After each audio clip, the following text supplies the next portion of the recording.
Hey everyone, and welcome to today's Explainer.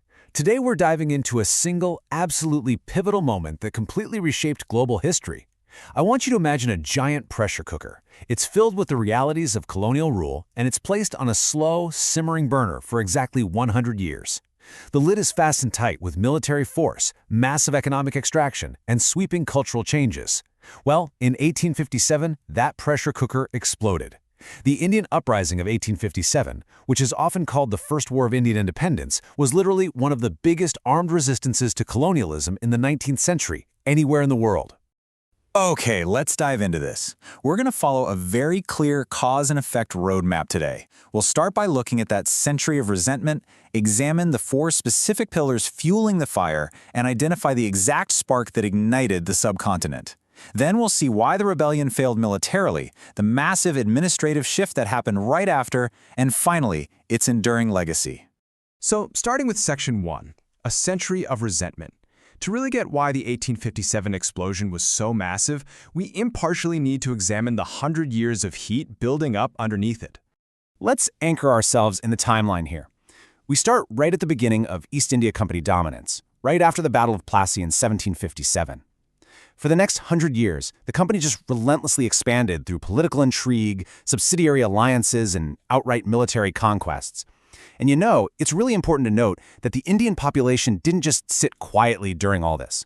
Between 1756 and 1856, there were actually 12 minor revolts against the company's exploitative rule.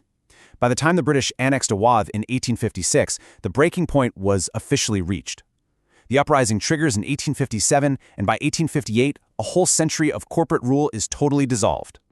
Moving right along to Section 2, fueling the fire. Let's explore how systemic policies basically alienated every single tier of Indian society. Now, what's really interesting about this slide is the sheer, sweeping scope of the resentment. It wasn't just one localized group getting angry. It was essentially everyone, and for totally different reasons.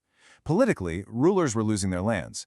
Socio-religiously, there was this widespread panic about mass conversion to Christianity. Even modern innovations like railways and telegraphs were viewed with deep suspicion, seen as tools to disrupt the caste structure and traditional society.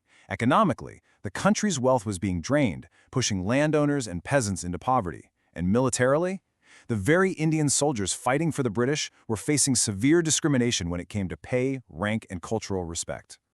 Let's zoom in on one of those political grievances for a second, the doctrine of lapse. Pushed aggressively by Lord Dalhousie, this arbitrary policy basically said that if an Indian ruler died without a biological son, they couldn't just adopt an heir like they always had. Imagine the shock of that, a deeply rooted tradition of adoption just invalidated overnight. Instead, the East India Company would simply absorb the state. This wiped out princely states like Satara, Nagpur, and most famously Jhansi. When the ruler of Jhansi died, his widowed Rani Lakshmi Bai was pensioned off, and her adopted son was completely ignored. As you can imagine, this policy completely enraged the political elite, who lost their titles and lands in the blink of an eye. But hey, the devastation wasn't just political, it was profoundly economic. Before the British stepped in, India was actually a leading global exporter of cotton textiles, but the British implemented these aggressive anti-Indian trade policies to protect their own industries back home. They slapped heavy export duties on Indian goods, while British machine-made goods were allowed to flood the Indian market virtually duty-free. To put that macroeconomic fallout into perspective, just look at this number. As a direct result of those trade policies, India's share of global cotton textile and silk exports dropped from an impressive 33% in 1811 down to just 3% by 1850. 3%! The traditional art of spinning and weaving, which employed thousands of people, went nearly extinct. Once booming manufacturing towns became desolate, India was being systematically converted from a true manufacturing powerhouse into just a mere agricultural colony designed to supply cheap raw materials to England. All right, on to Section 3, the spark that ignited India. Because after a century of all that systemic pressure, all it took was one visceral catalyst to blow the lid right off. So picture this, it's January 1857, and the company introduces the new Enfield rifle to the Bengal Army. Here is the step-by-step physical process that caused the absolute uproar. To load this specific rifle, soldiers had to physically bite the end of the cartridge to open it. The problem?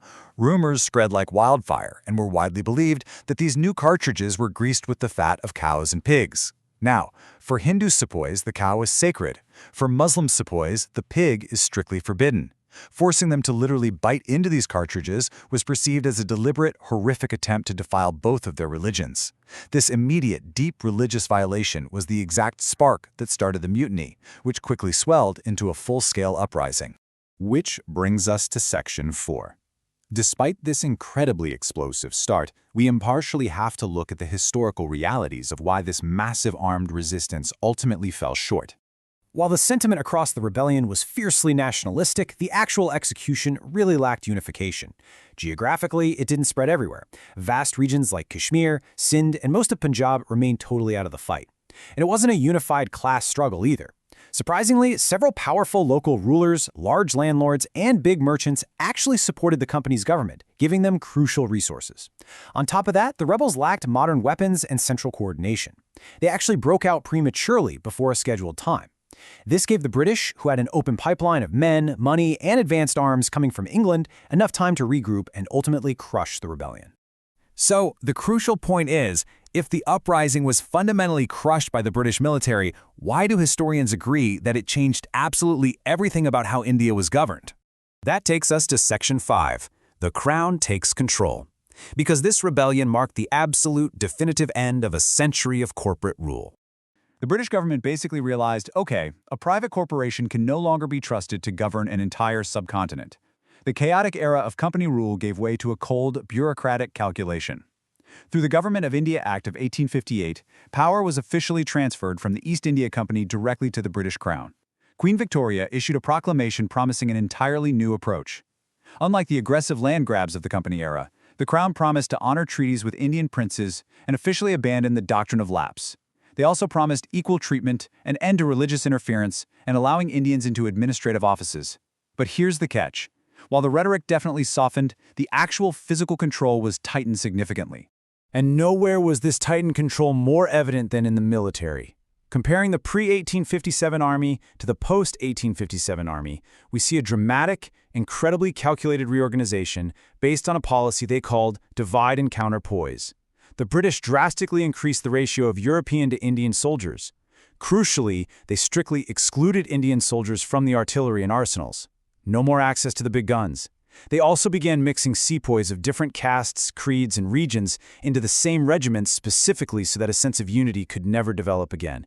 It was literally a masterclass in engineered segregation. The army was redesigned from the ground up to ensure an uprising of that scale could never, ever be repeated.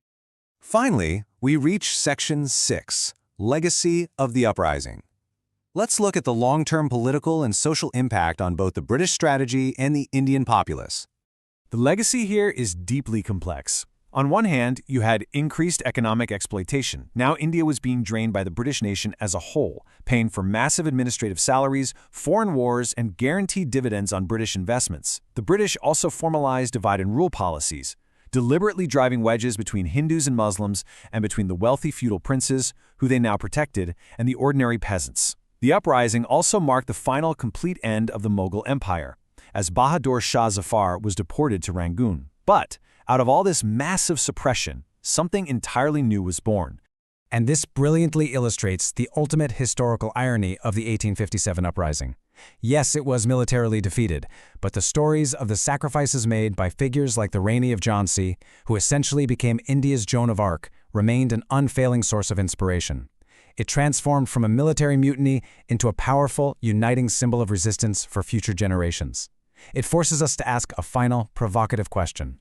By crushing the 1857 uprising with such calculated severity, did the British actually secure their empire for good, or did they simply start a timer that would ultimately count down to their own inevitable departure? Thanks for joining this explainer, and keep learning.